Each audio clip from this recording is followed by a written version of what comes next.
Shrinking gets therapized. Don't mess with Harrison Ford, because he'll do this with his finger at you. Mended light.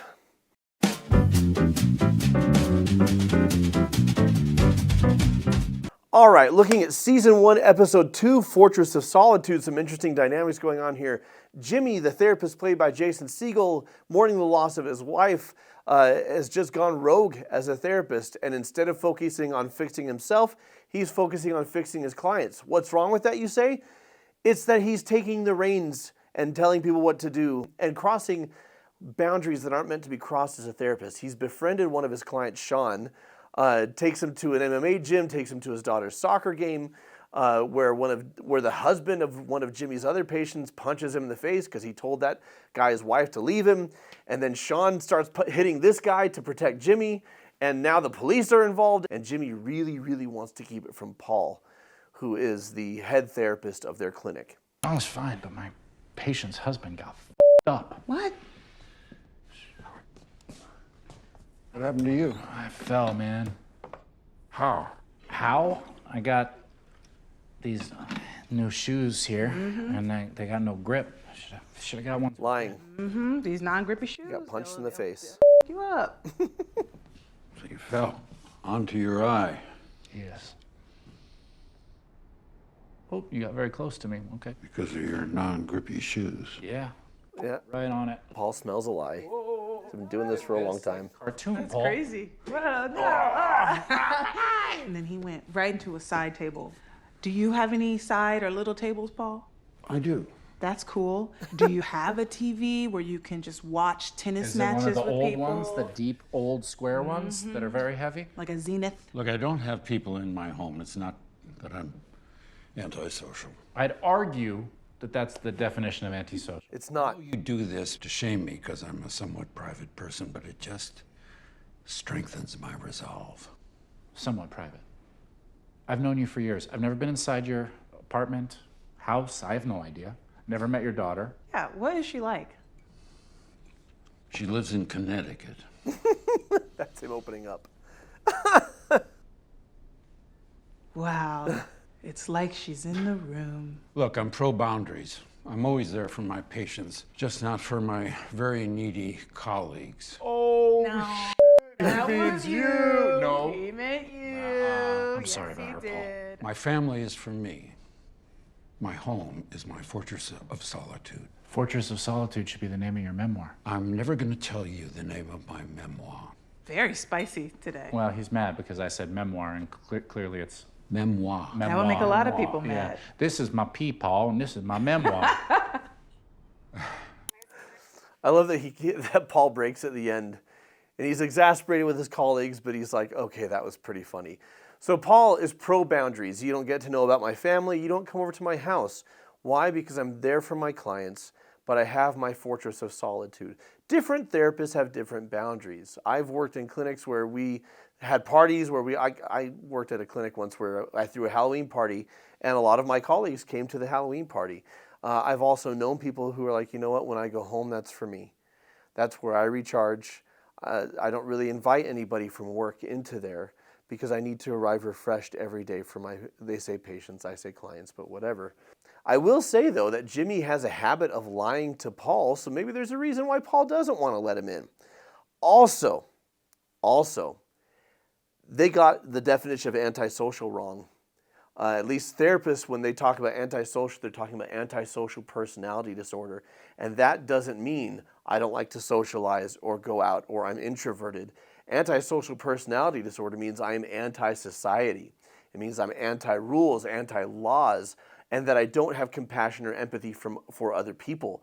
We're talking about like Joker from The Dark Knight as a big pop culture example of what that looks like. And for a group of therapists to misuse the term and to use it the way that just a regular person would use it is an inaccuracy. I'm sorry, I'm gonna ding you for that. Pivoting, Jimmy's best friend is named Brian, who's an attorney.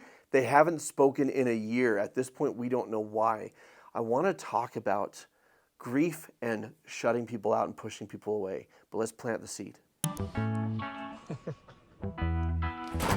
So, Brian just helped Jimmy and his therapy client. Walking. Yeah! Holy shit!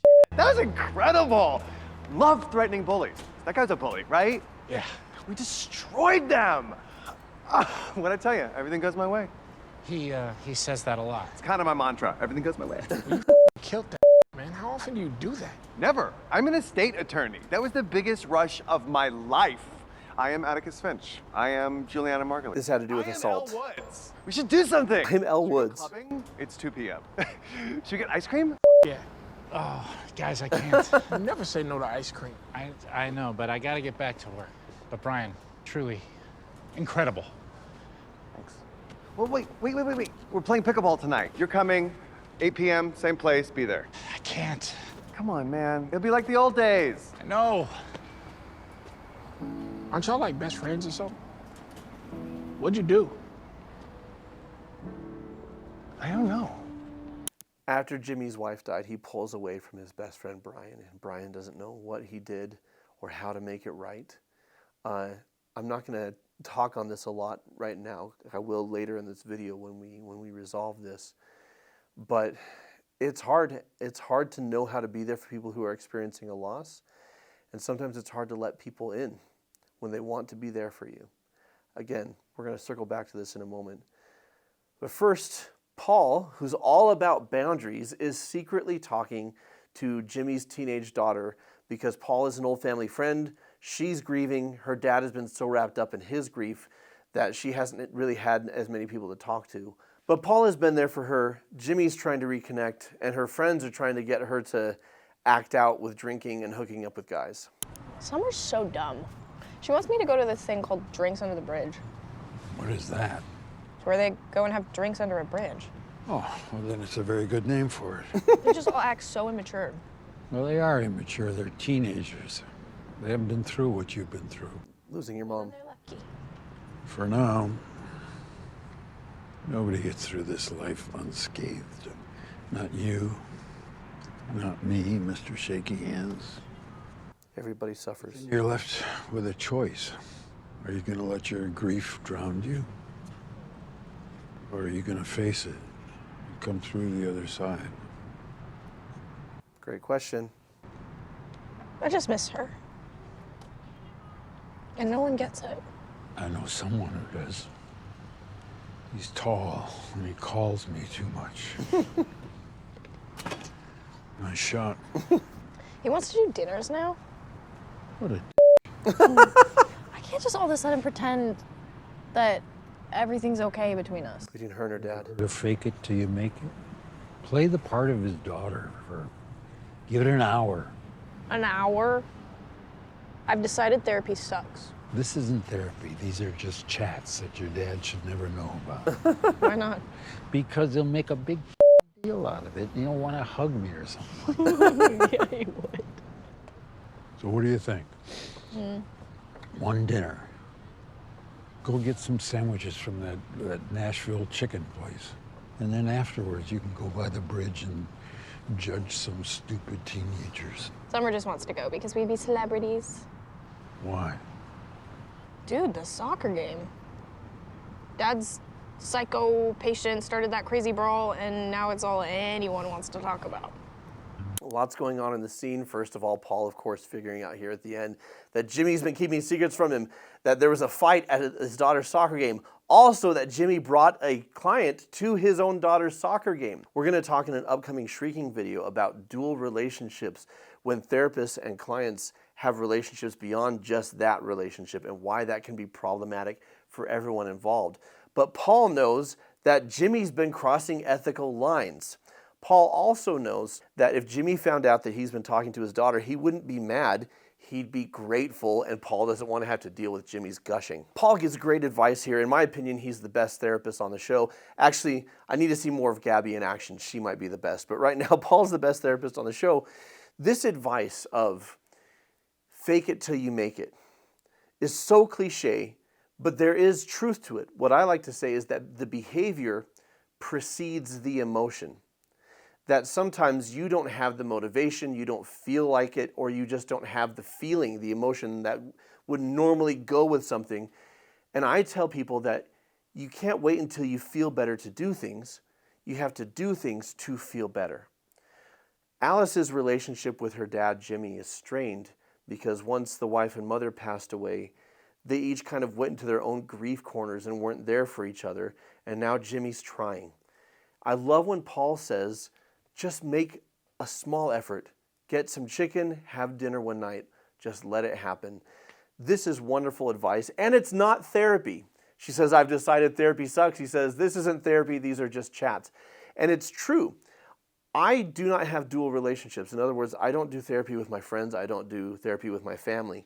I will, however, meet them as a loved one who has a particular set of skills, which is why this is not unethical. She's not paying. They're on a park bench. If this were a therapy session, she'd be paying and it would be in a private office. These are just two people talking. Also, Harrison Ford proving that he is once again the ultimate fedora wearer in pop culture history. So here's a little chat between colleagues as Paul holds Jimmy accountable for his lies and his ethical violations, as well as what's going on at home. You know you right? Yes. Why would you lie to me? I mean, the truth was so bad. This is just unacceptable in my practice. Yep. You know who the most important person in your life is right now? You. No, you kid. Your daughter. Right, that's what I meant. I'm second. Okay. Do not let your professional life bleed into your personal. Alice has a hard enough road, and she will run like hell if you're not careful. I'm speaking from experience here. That's what happened. Do not jeopardize her well-being, got it? A nod is not enough. I want a promise. Okay. Jesus, man. Say the word. Promise. Promise.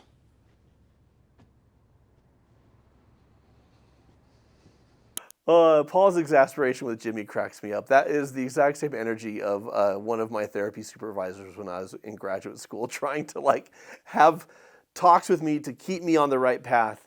And I was just kind of being a doofus the whole time. And so this brings back fond memories. But this notion of your daughter's the most important person in your life. And be careful not to let your professional life bleed into your personal life. Jimmy throws himself into his work to avoid his own pain, his own problems at home. And Paul's giving great advice. It's also really important as clinicians, if you're a therapist like me or have designs to be one, to have clear boundaries. One of mine is that when I'm home, I'm home. There are therapists who are on call, on speed dial for their clients anytime, day or night. I'm not one of them. I punch out for the night. And my clients all have resources if there's an emergency and things that they can do if there's an emergency. But when I'm home, that's where I am. That's where my focus is. Because I have to keep a sense of what's most important in terms of priorities. And for my own mental and emotional health, I recharge through my home relationships.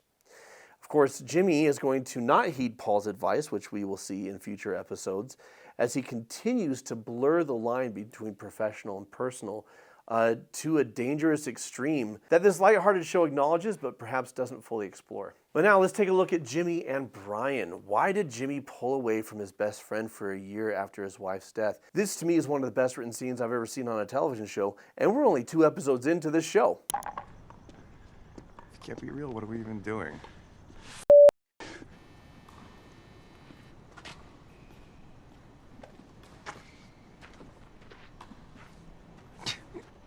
You ghosted me for a year. I want to know why. I don't know, Brian. Yes, you do. Just tell me. I do that all the time. It doesn't. When people say, I don't know. Tell me. You were drowning. I was there trying to pull you out, and then you just cut me off. I was your best friend. I'm a goddamn ray of light. I am human Zoloft. Yes, I know, and you wouldn't let me be miserable, Brian. I needed to hit rock bottom, and you wouldn't let me. You couldn't read the room. I'm not trying to make you feel bad, but it's not fun to be around somebody who says everything goes my way when their wife has died. Okay? My wife died, Brian.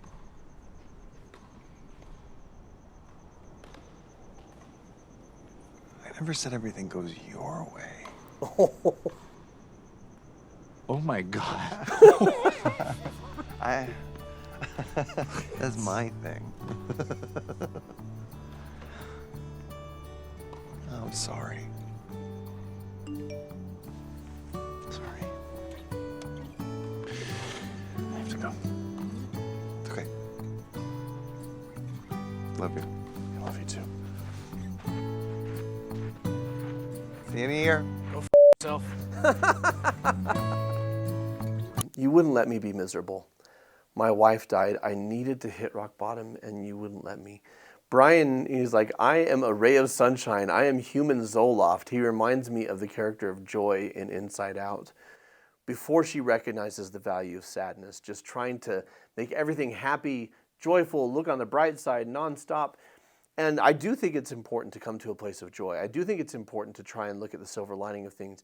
At the same time, you have to realistically acknowledge the pain that you're going through. You have to realistically sit with it and not ignore it. There's a great book called On Grief and Grieving. Alicia and I actually did a podcast on this on our membership site, which you can try right now for $1, the membership site, by the way. Link is in the description. But in that book, they talk about the notion of if people are trying to force you out of your home, back into the world, you are the judge. Look internally. Am I being avoidant? Has the time come for me to re-engage? Or is what I need to lay in bed and cry? Is what I need to be alone and to feel the pain of all of this? You are the best judge of that. And sometimes well-meaning people will think it is, oh, you're depressed. That's bad. We need to fix it. But depression after a divorce or a death or loss of a career or loss of a dream is normal. You have to feel it. Grieving is honoring what was to make room for what can be or will be.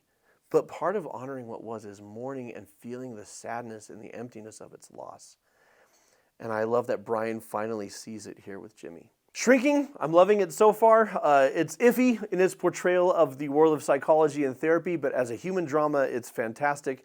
What are your thoughts? What parts of the show would you like me to therapize? And there's a whole Shrinking Gets Therapized playlist for you to enjoy. Until next time, friends, keep shining. We need your light.